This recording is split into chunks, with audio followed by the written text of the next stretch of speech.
Hello there everybody, welcome back to the channel. Dodgy Gamer here, and we're here today with something different. As you can see from the title above my head, we're going to look at the top 10 youth academy clubs in Football Manager 2020. And I'm making this video in association with my partner site, Passion for FM.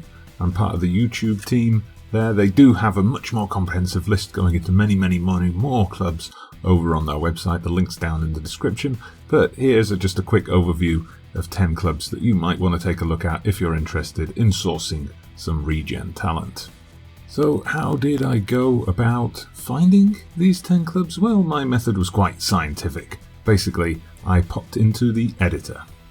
So in the editor, I did a search based on various youth-related criteria. I looked at youth facilities, youth coaching, youth importance, and youth recruitment. I set them all to 20, no clubs came up. I kept knocking them down a notch, until I got a nice list of clubs. And as you'll see from the screenshot above my head, 17 was the magic number. Once I had those 4 ratings at 17, it came up with a nice convenient list of 10 clubs. So in this video, we're going to quickly run through them. What are the top 10 clubs that match these high-level youth facilities in the game? Now think top clubs producing top youth players, and probably immediately the likes of Manchester United, Barcelona and Ajax would come to mind. Well, are they in this top 10 list? Indeed they are. So we all know about Barcelona, of course. Excellent academy coaching, exceptional youth recruitment, state-of-the-art facilities. It's all there. They've produced so many great players over the years, from their most recent great team, the likes of Puyol, Xavi, Iniesta, Messi, many more, Busquets. They all came through the academy system. It's the same story, of course, at Manchester United. We know about not only their individual talents that have come through, but their great generations of players, the Busby Babes and the class of 92. And look at their current youth setup. You see the wide range of youth recruitment. They've got players from all over Europe. And, ooh, Owen Dodgson? Has it finally happened? Do I have a son in the game? What am I talking about? How could I have a son in here when I've just loaded this up as an unemployed manager to have a look at the youth facilities? Owen Dodgson is a real player. Not my son, I might add. Although Dodgson is, a well-used family surname up in the northwest, which is, what I always have to explain when people do that. Oh, you're a Man United fan. Where are you really from? And of course, Ajax produced so many great players over the years. Those great Ajax sides of the 70s and the 90s, and the great Dutch sides of the 70s, 90s, and later years. Many of their players coming through Ajax. So those are the 3 obvious ones. Going on into the list of 10, we're going to stay in Holland for now, because there are 2 more clubs that appear in our top 10 list. Now, if you're thinking one of them might be Feyenoord, well done to you. You are spot on. If we have a look at their facilities here, now I don't have access to the in-game editor here to show you the numbers, but we see, again, excellent youth facilities, excellent academy coaching, exceptional youth recruitment. And just to show you a couple of the current stars that have come through there, Stefan de Vrij, central defender at Inter Milan currently, came through the ranks at Feyenoord. And one of Manchester United's current best young prospects, Tahith Chong, is actually originally a Feyenoord player. So these players, these top young players, even bounce between the top 10 clubs. Now you may at this point be thinking the 3rd club in Holland must be PSV. Well, finally, you'd be wrong. It is in fact AZ Alkmaar, who have the fantastic facilities for youth players.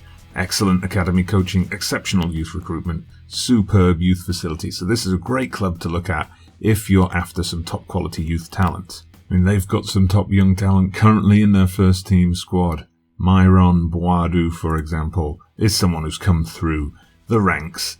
Calvin Stengs is another promising looking young player, one of their own products, as you can see here.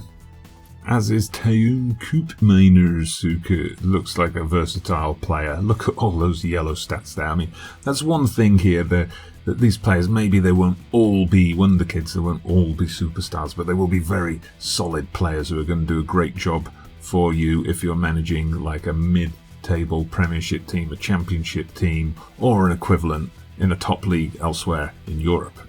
So we travel south now to Portugal, where we get 2 teams to add to the 5 we've looked at so far. Now, there are a big 3 in Portugal, just like there were in Holland, and 2 of those big 3 feature here. First up, we have Sporting Lisbon. Superb youth facilities, excellent academy coaching, exceptional youth recruitment as given in the game. Most famous graduate of their ranks, of course, Cristiano Ronaldo, came through Sporting before going on to, we know the story, Manchester United, Real Madrid, and, of course, Zebre. Sporting have also made their impact on the Premier League. Ricardo Pereira, for example, the fullback at Leicester City, he is a product of the Sporting youth system. As is Eric Dyer, who spent many of his formative years, his childhood years in Portugal, came through the Sporting youth system before making the transition to the Premier League. And of course we should add Sporting are responsible for about half of the current Wolverhampton Wanderers squad. And our other Portuguese side feature in this top 10 is Benfica, or SLB as they are known in the game. And just like their rivals Sporting Lisbon, Benfica have made an impact on the Premier League. If we go to Man City, for example, Mr. Banter himself, Bernardo Silva, is a former product of the Benfica youth system, passing to Man City via Monaco, as is one of Man City's more recent signings, João Cancelo. I will bet they wish they could cancelo that FFPO from UEFA-O. Boom boom-o. Now, the 8th club to feature in our list is an Italian side from Serie A, and it's the one who, at the start of every game, are top of the league, Atalanta. They're also excellent, exceptional, across the board when it comes to their youth setup. Well, he may not have come through their youth system exactly. One of the more famous names of recent years to come out of Atalanta is Giacomo Bonaventura, who we can see started out at a local team before transferring to Atalanta, who were responsible for his development from there. Alessandro Bastoni of Inter is also a more recent product of the Atalanta youth system, as is Roberto Gagliardini, now an Italian international and a player who came through the ranks at Atalanta, although didn't really play for them that much. So there's 2 clubs left. It may not surprise you to know that all of these top 10 clubs are based in Europe. The final 2 countries might be a bit more left field though. Next up we have an Austrian club, and well, probably one Austrian club that comes to mind these days, Red Bull Salzburg. They also have top-rated youth facilities in the game, superb, excellent academy coaching, and again exceptional youth recruitment. I mean, obviously in recent years they've played, even if they haven't been their own players, they've played a big role in the development of the likes of Haaland and Minamino, both of course now moved on to bigger things. Salzburg maybe seem more of a buying club with quite an international squad. Here's one who you may be familiar with, Valentino Lazaro. Now, it didn't exactly come directly from the Salzburg Academy, started out at a team called Grazer AK, but they were responsible for the majority of his development before he moved on to Hertha Berlin and then Inter. And they've also supplied plenty of players who ply their trade now in the Bundesliga. Stefan Leiner, for example, he is a graduate of the Red Bull Salzburg youth system, as is Martin Hinteregger, who's currently at Eintracht Frankfurt, and also a young midfielder who sounds like me making last orders at a pub on a Friday night, Schlager. While Red Bull Salzburg may have been a small but not massive surprise, I don't think you'll ever guess where the final team of the 10 comes from. Yes, it's the Israeli Premier League, and the team is Mciver Tel Aviv. So, as we can see here, it's all excellent. Excellent youth facilities, excellent academy coaching, excellent youth recruitment. So you may wonder, where are all these Israeli Wonderkids that I've never heard of before? Well, it's like I said a little bit earlier with Alkmaar. Maybe these are not teams that are producing Wonderkids, but they are taking youth players from their local area and helping them realise their maximum potential. So as you go through the Israeli leagues, you're going to find many of the top players started out at Maccabi Tel Aviv.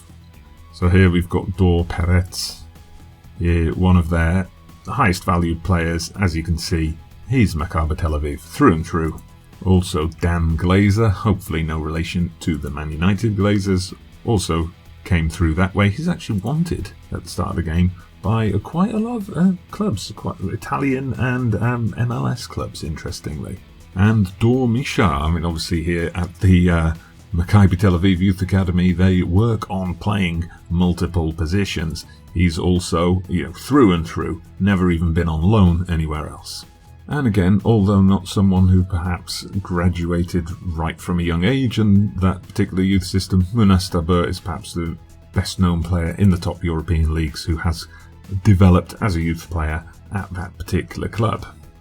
And so there you have it. Those are 10 of the top clubs in the game for youth academies, youth recruitment, youth development. So if you're on the lookout for top quality youngsters to populate your team, okay, maybe Man United, Ajax and Barcelona are out of reach. Well, why not try some of the others? Why not try Mciver Tel Aviv, Red Bull Salzburg, Atalanta, Alkmaar, and so on. So I'm interested, perhaps you are, in delving a little bit deeper into just how good the academies of these 10 clubs are. So now I'm going to segue nicely into my forthcoming experiment, the much awaited New Gen Nation. So what I've done for New Gen Nation is I've gone into the official editor for Football Manager 2020, and I've transplanted these 10 clubs to the Cayman Islands, the beautiful Cayman Islands. Now, they're still in their respective leagues. Manchester United are still a Premier League team, Barcelona is still a La Liga team, Ajax are still an Eredivisie team, and so on. But all their facilities, all of those lovely youth facilities, are now located in the Cayman Islands. What effect does that have? It means the vast majority of the new gens, and I say new gens because it alliterates, New Gen Nation, they are going to come through with Caymanese nationality. So then we're going to run the experiment just to see how this affects the fortunes of the Cayman Islands national team. Will they become a force to reckon with in North American CONCACAF football, maybe even world football? We'll wait and see. Keep an eye out in the coming days for the opening episode of that. It's something I'm going to try and do a bit interactively. I'd suggest you pop down into the links below this video. You'll find a link there to my Discord. In my Discord, I'm going to be sharing screenshots of some of the best youth players to come through in this experiment, and I'm going to give you, my dear viewers, the opportunity to name some of them. Pick one you like, name him, and we'll see how well he does over the course of his full career. But anyway, please, if you've enjoyed today's video and you'd like to see more of these kind of videos on the channel, do hit that like button, subscribe to the channel if you haven't done so already, drop me a comment about anything that surprised you in today's video, or any other teams that you've found always seem to produce good youth talent in your saves. I'd really love to hear from you and help the channel grow with your comments as well. But for now, I'm Dodgy Gamer, thank you very much for watching, and I'll see you again soon.